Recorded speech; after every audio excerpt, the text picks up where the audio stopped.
Hello. As you saw in the title screen, my name is Haley Reed. I am a sophomore here at UTM, and I major in K-5 Integrated Studies, but I do have a preference between kindergarten and second grade at most, but I really want to teach kindergarten and first grade. So today I will be going over my technology-based lesson plan template, and if you just see me looking off to the side, I do have my computer with the actual lesson plan pulled up. So to get started, for the standard I chose for this, I decided to go with the kindergarten standard. Use mental strategies, flexibility to develop fluency in addition and subtraction within 10. So it's just adding and subtracting to 10. And for my objective, I went with students will be able to fluently add and subtract numbers 1 through 10 using mental math. So they're not having to count on their fingers, use little blocks or anything like that, just to be able to do it using mental math. So for my materials and resources, I plan on using a PowerPoint, which is just to either teach them or refresh their minds over what it means to add, what it means to subtract, how to do it, what it looks like, some practice problems, stuff like that. Just a PowerPoint that me as a teacher will be going over in front of the whole class. And then I also want to use Blookit, which is like a little game for them where I am able to see their results, and it's basically a contest between the kids, just practicing different problems, and this will really help with the answering questions over and over again for fluency. And it will just be different adding and subtracting equations and stuff like that. And for both of these programs, both PowerPoint and Blookit, internet will be needed for both of those. So accommodations and adaptions for this lesson, I said that the PowerPoint helps students who learn more visually because the information is right in front of them. And even if you would assign it to like a Google Classroom or Pear Deck or something like that, where they are able to go back and look at the PowerPoint, that helps a lot with visual learners. And also I can add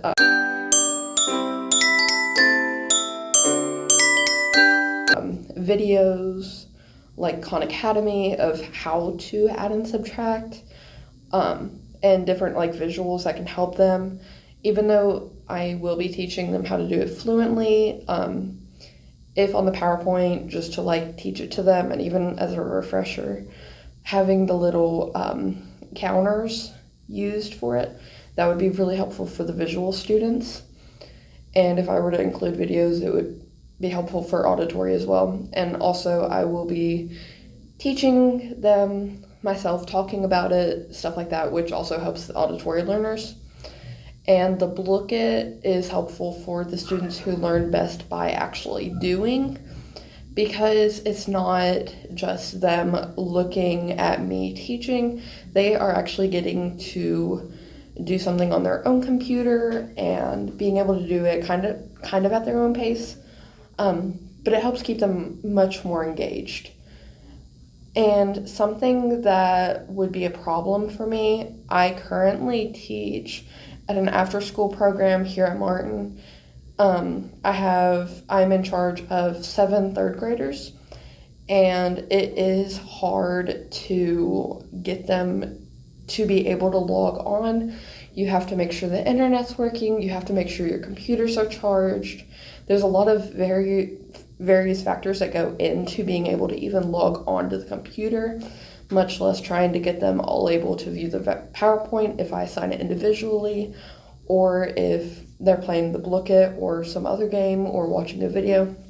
It's really hard to have them log on, and there could be a lot of factors that would make it to where I'm not able to have technology in my classroom.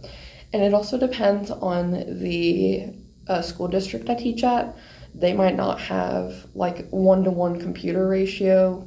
So I might have to do it in pairs, or I have to figure out some other adaptation for this lesson. For my motivating students, or the hook, I want them to realize that they use addition and subtraction in their everyday life. So that way they're not just learning about it just to learn about it. So I would do something about if you have 6 chocolate bars and your friend asks for 4 chocolate bars, how many do you have? What if you get some chocolate bars as like a birthday gift or something? That way they're seeing how addition and subtraction can be used in their daily life. And also just asking what they already know about it, or what they want to know about it, if they've seen it used in real life, like in that day, something like that, just to relate it to their personal life. So the instructional procedures of this lesson plan is before computer use is when I will pull up the PowerPoint and go over all the information on that, and just reminding them how to add and subtract. And it will also have a few practice problems on it, just to get their minds working so they're not thrown into the material. And I feel like that makes it a lot less likely to where they'll be like, I've never saw this before, I don't know how to do it. They'll feel a little bit more confident. During computer use, which is when we'll be using the Blooket and stuff, they will participate in the Blooket game that I will be hosting, and it's where individually they have to answer a certain number of questions to solve these equations. And there's a bunch of different games that me as a teacher or the host can choose for them to play. There's like a racing game, a castle game, stuff like that. And what I'm going to do to like assess them with this game, and just for extra practice, if they do get any questions wrong, the correct answer is shown, and I want them to write on the piece of paper the correct answer. And if they're able to just see how they missed it, that way next time it's less likely that they will miss it. And after the lesson has concluded, after computer use, we will work on logging out of the computer, properly put them in where they need to go, plug them in, all of that stuff, and also responsible for turning in those pieces of paper with the corrected answer. And then I will go over the results of the class for the whole game, because they like knowing the results, who got the most correct, who did the fastest, just little things like that. For the questioning, thinking, problem solving, once again, just seeing how they can use it in their real life. I will have them think of when they used math outside of the assignment today, such as see how much time I had left to get ready, how long we've been in school, how much it would cost to go to breakfast, how much I ate, and stuff like that. For the grouping, this will mostly be done individually, except for the point of the lesson where we're doing our PowerPoint. That will be as a whole class. But if possible, I would like to do it to where each individual person is playing the Blooket on their own, just to see what they know, and it's hard to pair or do groups with this. I may have them turn and talk to their partner, who will be sitting beside them in the regular assigned seats, for the questions about how I used it in my daily life, what is it, stuff like that. For the assessment, I will be assessing participation and correct answers on the Blooket. Participation is the biggest one. I feel like in kindergarten you don't particularly grade them, but just making sure that they're participating, they're getting that practice in, stuff like that.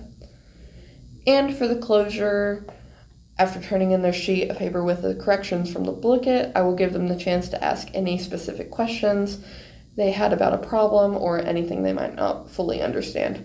So it just gives them that chance to make sure they know everything that they want to know, that they need to know, and stuff like that. But yeah, that is my technology integration lesson plan, and how I would teach kindergartners how to add and subtract within 10. Thank you.